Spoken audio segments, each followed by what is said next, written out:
And my friend Trog would compare me. He would always compare me to Jerry Jeff Walker, which I didn't know. I had just moved from Oregon, so I didn't know what it meant to be a Jerry Jeff Walker type. And but I listened to his music, and he was singing about bouncing around, catching a ride, crashing on someone's floor, being fucked up. And I was about 19, and I was living that life, which wasn't, a lot of people weren't doing that. The Grateful Dead fans still were doing it a little, you know. But I remember he was always singing about being free and all that, being free and traveling and traveling. Finally, we went to see him, and I got obsessed. I saw him at Green Hall, and immediately got obsessed with his lifestyle and just everything about him. I could talk about him for the rest. I can tell you his life story way better than he could. Way better. It's fascinating. The fucking guy is not, his name's not Jerry Jeff Walker, and I'm not saying that to bust him. I'm saying that to say the guy's a goddamn genius who invented himself out of whole cloth. He scared me, man. And he's the hitchhiking, he travels better than and he's one of the best singer-songwriters ever, but that man can get around. Ramblin' Jack Elliott, too. It's a skill, and they can do it. And anyway, I got obsessed with him, got all of his records. When I got his records, I learned about this place, Lukenbach. And when I learned about Lukenbach, I found out he recorded there, but it was a bar you could play. And so then I thought, well, I thought I could play there because some other kids that were playing around San Marcos were playing Lukenbach on Saturdays, and so I sent a tape to them to see if I could play there. And they didn't call me for a long time. And then about a few months later, Trog, I was living with this guy Trog, and who's rest his soul. I think maybe one of his kids is here.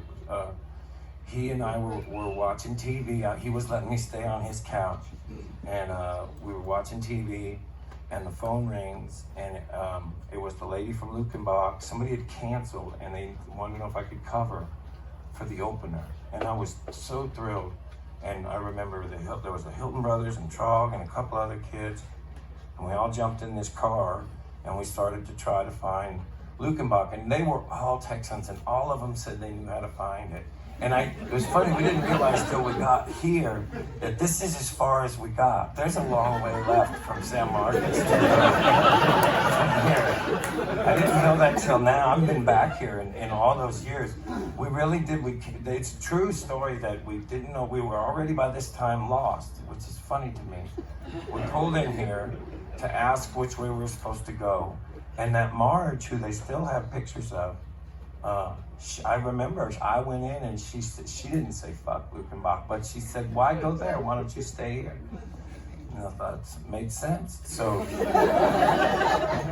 my friends agreed too. We were young enough to just go fuck it, you know? And so we came in this bar. This part wasn't open yet. It was just that other part over there. And we came in and we got drinks, and it was more like this afternoon or yesterday afternoon. There's like 15 people in here, and I joked there was only like 11 teeth among the 15. There was probably a few more than that. And it was, for me, from being from Oregon, it was very Texas and very scary-ish, but not totally scary. You just didn't want to say the wrong thing. And then I remember I'll never forget, there was a magician in there that first night, and supposedly this place is haunted. So and I found that out that night, and we had a really good time. And by the end, we had told the regulars, there was only about 14 other people, that I was supposed to have played Lukenbach, and they were like, "Well, get your guitar." So I got my guitar and I sang my songs, and then she didn't make me pay when we left, or my friends. And to me, that was the beginning of a gig. I was like, we sang, we drank, I'm a working musician.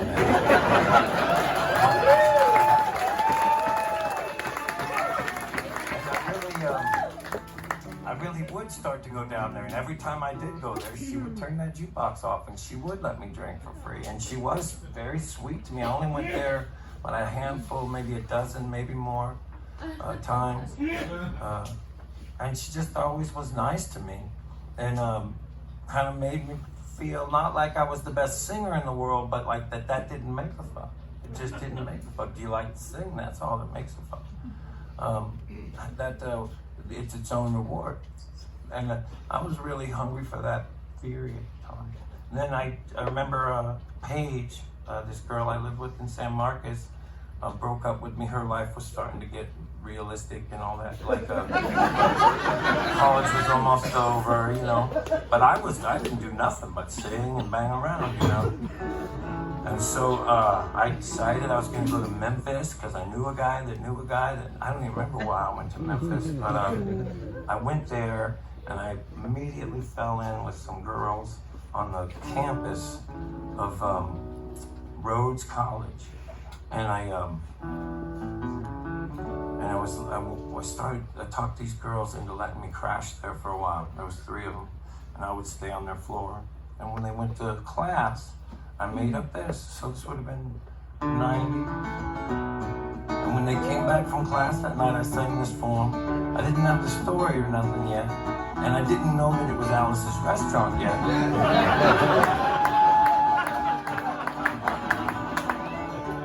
Isn't that funny though? I was like 20. I just couldn't hear it. You know what? Then we made a record called Viva Satellite. When we were making it, I could not hear it sounding like Tom Petty. Now, fuck. But anyway, this is it. The chorus of it, and this was to a degree, this was her, you know. She said, life too short to worry, oh, life too long to wait. Too short, I love everybody, life too long to hate. Meet a lot of men haggle and finagle all the time, just trying to save a nickel, maybe get down. And I made more love surreal, I ain't got no time. Oh, Miss Virgie tended bar at a shack out in the hills. It never paid her much money, boy, but it always paid for her bill. She must have been 80 years old. Her heart was warm and her beer was cold. She gave away more than she ever sold, and she was smiling all the time. I used to sing off in the corner of the place. It's like every Friday night, there'd be a loud crowd of cowboys. There'd be bikers and barroom fights. They would be drinking beer, they would be carrying on. Not one of them would listen to one of my songs. But old Miss Virgie, she'd be singing along. She said she knew them all by heart. And then one night after closing up, she poured me a beer.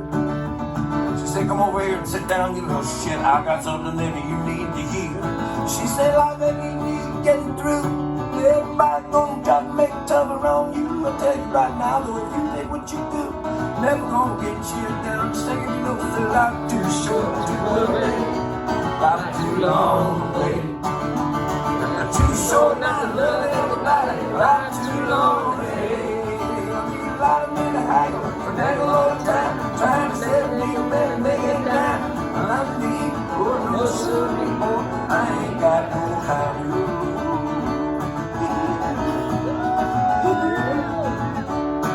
That's Jerry Jeff does that, man. That's not this part though, check out this. Look out. Oh.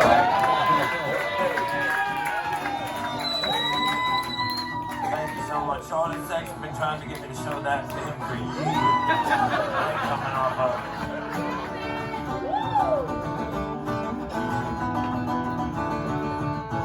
I'll tell you though, in a minute I'll tell you about that. I've been back to the Devil's Backbone Tavern. It has been 32 years. I've been coming around this country. I'll sing my songs for tips and beers, mostly beers. Now they knock along when the driving is tough and the hotels are waiting to pay up.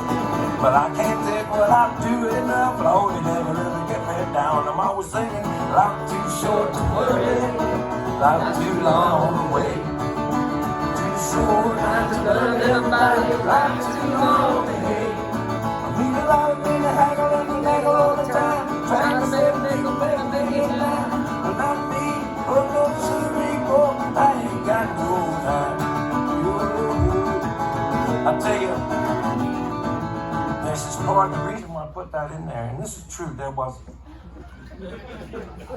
There really was this one guy that was scary and mean to me. And he really did only have a couple of teeth. And he would fuck with me, and I couldn't really play the guitar.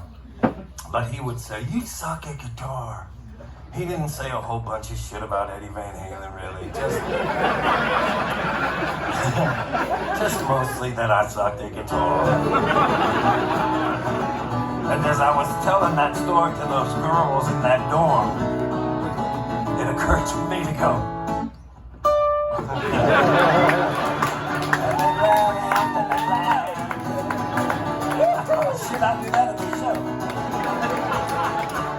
Oh, I'm too short to worry. Oh, I'm too long to wait. Too short, I'm loving everybody. I'm too long to wait. Wait, I gotta tell you one more thing. On the first version of this song, I forget when it was, but the version with the story about Trog is on a live record. And when that record came out, I hadn't heard from Trog in like 9 years. So in the liner notes of the record, I put right under the title of the song, "Trog, where are you?" with a question mark. And about 5 years went by with that record out. I found out later that his son heard it. I didn't know that. I just knew that one year I came home from a tour and they still had those phone machines. And on my phone machine, I had this message that just said, "Hey Todd, it's Trog. I'm right here, man." And he hung up.